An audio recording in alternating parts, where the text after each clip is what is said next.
నాకు మనసుకి అత్యంత దగ్గరగా ఒక ఇన్సిడెంట్ మీతో షేర్ చేసుకోవాలనిపిస్తుంది అనమాట. ఎవరో ఒక పొలిటీషియన్, సరే ఎవరికైనా సరే నేను చాలా సాఫ్ట్ టార్గెట్, ఎవరైనా ఏదో మాట అనేసి ఏం పర్వాలేదు.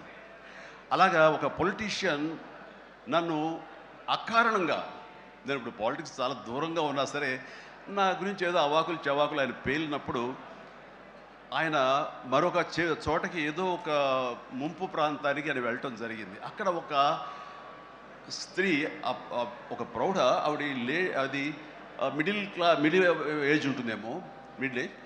ఆవిడ తను పట్టుకుని నానా మాటలు తిడుతుంటే, నీకు ఎలా మనసు వచ్చింది చిరంజీవిని అనటానికి, అది ఇది అని తిడుతుంటే నాకు అనిపించింది, మామూలుగా మన మాస్ ఫ్యాన్ కదా ఆవిడ, చాలా గౌరవప్రదమైన కుటుంబంలో ఉన్నటువంటి మనిషిలాగా అనిపించింది, గృహిణి. ఆవిడ ఎందుకు అంత ఇదిగా మాట్లాడుతుంది, ఆవిడెవరు, ఆవిడ చూస్తుంటే మామూలుగా సినిమా ఫ్యాన్ లాగానో చిరంజీవికి వీరాభిమానంగానో కాదు, ఏదో ఇంకేదో ఉందంటూ నాకు అనిపించి ఆవిడ గురించి తెలుసుకోవాలని మన జర్నలిస్ట్ సోదరు ఎవరినో పంపించి తెలుసుకోవాలంటే వాళ్ళు చేసినటువంటి ఇంటర్వ్యూలో విజువల్స్ నాకు చూపించారు. ఏంటమ్మా అంత ఇదిగా, ఆయనకి వీరాభిమానం అంటే అభిమానం సినిమాభిమానం కాదయ్యా, ఆయన వ్యక్తిత్వానికి అభిమానం అంటే చెప్పినప్పుడు నా మనసు టచ్ అయింది.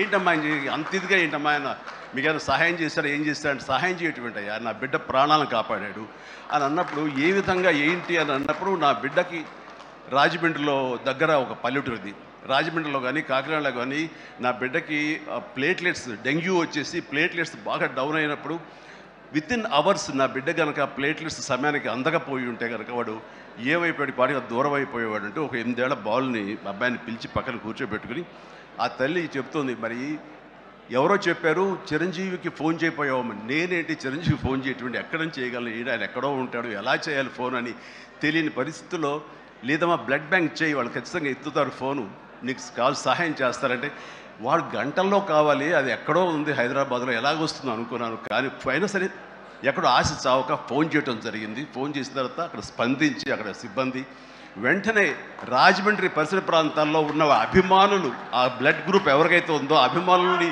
వెంటనే పంపించేయడం ఏంటి, అవర్స్లో వాళ్ళు హాస్పిటల్కి, నియరెస్ట్ హాస్పిటల్కి వెళ్ళి బ్లడ్ ఇవ్వటం ఏంటి, దాని నుంచి ప్లేట్లెట్స్ వేరు చేయటువంటి, ఆ బిడ్డకి ఎక్కించడం ఏంటి, తెల్లారిసరికి ఆ బిడ్డ మళ్ళీ తిరిగి ఎంతో ప్రాణాలతో బతికాడు. ఇది ఈడనేవాడు.